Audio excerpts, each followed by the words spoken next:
Hey there, my button-mashing bandits and joystick jugglers. Today we're diving into the neon-lit, crime-fighting chaos of Captain Commando.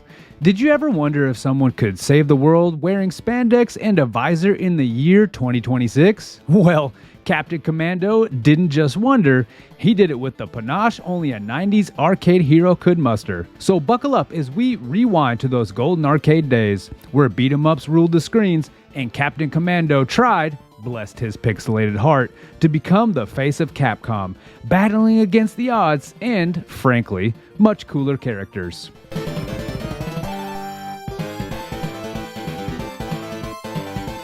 Way back in the early 90s, when every game developer wanted their own Mario or Sonic, Capcom decided to throw their cap in the ring with Captain Commando.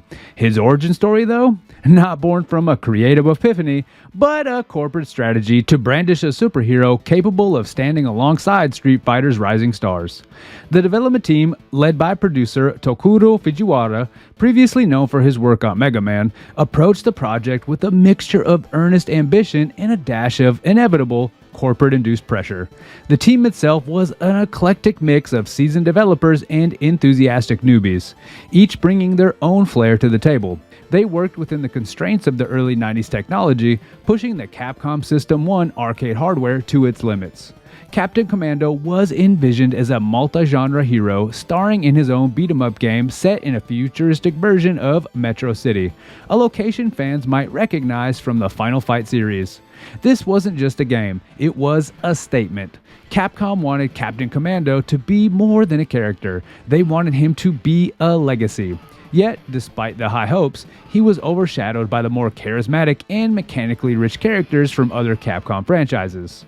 One of the more interesting aspects of Captain Commando's development was the choice of his team members, which included a mummy-like alien, a ninja, and a baby piloting a mech suit. Yes, a baby. If that lineup doesn't scream early 90s game design, nothing does. The inclusion of such bizarre teammates was not just a creative decision, but also a strategic move to add variety and humor to the gameplay, differentiating it from other beat-em-ups of the time. Behind the scenes, the developers faced the typical crunch times, last-minute changes, and the high stakes of making a Mascot-worthy game. These experiences, combined with the pressure to perform commercially, painted a picture of a team both dedicated and under duress, tasked with launching a superhero into a market already crowded with more established icons. But the actual story of this game is set in the neon glow of 2026 Metro City, where the high-tech meets high crime, and Captain Commando invites players into a world where an action-packed narrative isn't just a backdrop, it's a battleground. The story, while straightforward in its superhero comic strip flair, poses Captain Commando and his commando team at the last line of defense against an array of bizarre criminals who have taken the city hostage. Captain Commando himself, clad in his signature blue and white costume, is not just any mascot. He's a super soldier with a burning passion for justice and high-tech gadgets to match. His leadership is unwavering, his motives pure, but let's be honest, his personality might feel as if it was designed by a committee, which, well, it was. His character, though iconic in visuals, often lacked depth that later Capcom characters boasted, perhaps due to the era's typical approach to video game storytelling: action first, story later. His teammates, however, are nothing short of an eclectic fever dream tuned digital. Mac the Knife, the mummy-like alien, wields knives with a surgeon's precision. His backstory remains shrouded in mystery, adding an element of intrigue to the character. Then there's Ginzu the ninja, whose skills and stealth techniques are as sharp as his blade. His inclusion nods to the popular ninja tropes of the time, catering to the audience's fascination with martial art. But most bizarrely, there's Babyhead, a genius baby who pilots a robust mech suit, challenges every conventional notion of a beat-em-up sidekick. His character is not just comic relief, but a stark symbol of 90s video game absurdity, where logic rests firmly in the backseat and fun takes the wheel. The interactions between these characters and the villains they face off against are portrayed with a blend of earnest and campy dialogue typical of the period's arcade games. The narrative might not delve deep into existential crisis or moral ambiguities, but it delivers on its promise.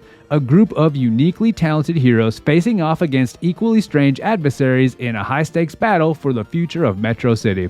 While the story serves primarily as a vehicle for multiplayer arcade action, it's framed by missions that each character uniquely qualifies for, emphasizing teamwork and diversity in abilities. This setup not only enhances the gameplay experience, but also enriches the narrative, allowing players to engage with each character's distinct style and backstory as they punch, kick, and slash through waves of enemies. But now let's segue into the gameplay mechanics, because if you've ever wondered what it's like to punch a ninja while a baby in a mech suit covers your back, then Captain Commando has you covered. This arcade classic is a delightful blend of simplicity and chaos, capturing the essence of early 90s brawler games with a dash of Capcom's signature style. The game is structured as a side-scrolling beat-em-up, allowing players to choose from one of the 4 characters, each with unique abilities that significantly affect the gameplay. Captain Commando, wielding his energy gloves, can discharge powerful blasts at enemies, showcasing a blend of melee and ranged attacks that was quite innovative for the time. Mac the Knife uses his speed and agility to deliver rapid strikes, making him ideal for players who favor a hit-and-run approach. Then there's Ginzu the Ninja, whose katanas isn't just for show. He slices through enemies with a precision that honors every stereotype of ninjas in video games. His attacks are a bit slower but far more damaging, perfectly suited for those who prefer power over pace. And let's not forget Babyhead, the crowd favorite, whose mech suit brings heavy artillery to what would otherwise be a fistfight. This character creatively bridges the gap between adorable and absurd, offering a heavy-duty option for players. Now, if you're enjoying this deep dive into gaming mechanics as much as Captain Commando enjoys zapping baddies, why not hit that like button and subscribe? It's quicker than a ninja strike and guarantees you won't miss out on more retro gaming greatness. Back to the mechanics, where the control scheme is straightforward, with a joystick for movement and 2 buttons for attack and special moves. This simplicity makes the game accessible to beginners while still offering some level of depth through character-specific combos and special abilities. The variety in gameplay comes from the different abilities of the characters, encouraging players to experiment with one another to fully experience the game. Each level introduces various enemies and obstacles that require different strategies, making teamwork not just beneficial, but necessary in multiplayer mode. The game's design emphasizes cooperative play, with each character's strengths complementing the others, which can turn a chaotic brawl into a symphony of well-timed punches and kicks. This strategic depth, combined with the sheer fun of execution, is what gives Captain Commando its lasting charm and replay value in a world of classic arcade games. Which is why when Captain Commando hit the shelves in 1991, it rode the wave of Capcom's booming popularity, though it didn't quite crash onto the shores of success that some of its siblings did. Its sales were respectable, a decent success in the arcades, but the Captain didn't manage to secure the same household recognition as some of Capcom's other characters, like those from the Street Fighter series. Commercially, Captain Commando performed well enough to justify its existence, but not enough to dominate the market. The game saw its release not only in arcades, but was also ported to platforms like the Super Nintendo Entertainment System and later the PlayStation. Each platform offered a slightly different experience due to the hardware limitations and adaptations, which varied the game's reception depending on the audience's platform of choice. On the SNES, for example, the game retained much of its arcade charm, but faced stiff competition from other titles from the beat-em-up genre, which, by the mid-90s, had become crowded with contenders.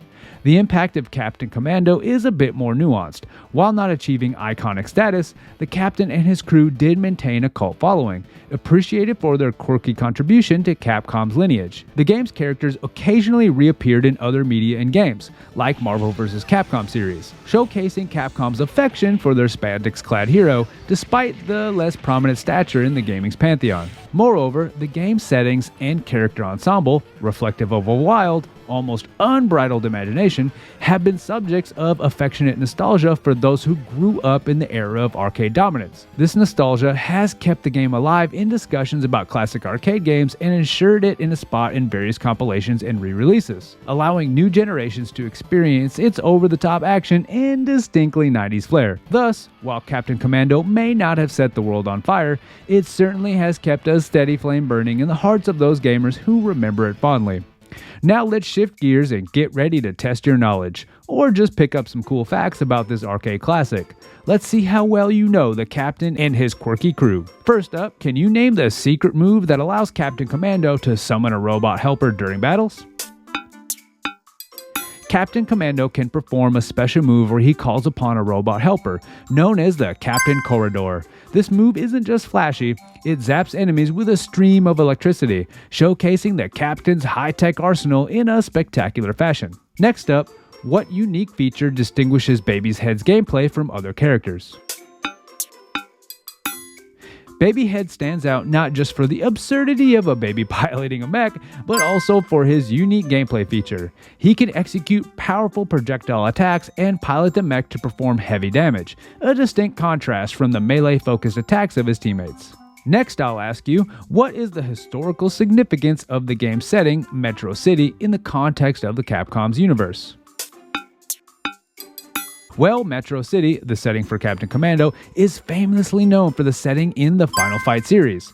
This crossover places Captain Commando in the same universe as other Capcom heroes, creating a shared narrative space that enriches the lore for fans of both series. And last, how did developers incorporate a nod to classic Capcom games within Captain Commando? The developers included arcade machines of other Capcom titles in the background of certain levels. Players can actually smash these machines, which not only serve as a fun Easter egg, but also as a playful homage to Capcom's rich arcade history. And there you have it, folks, a stroll down the pixelated memory lane with Captain Commando, the superhero to try to put the cap in Capcom, but ended up more of a cult classic than a corporate crown jewel. Remember, not every hero wears a cape. Some just really have outrageous gloves and a squad that defies all logic. Until next time, keep your arcade sticks greased and your nostalgia goggles on tight. Goodbye, or as Captain Commando would say, keep it heroic with just a touch of spandex. If you enjoyed exploring the history of Captain Commando, click this video here to see more from the Retro Reload. And as always, thank you for watching.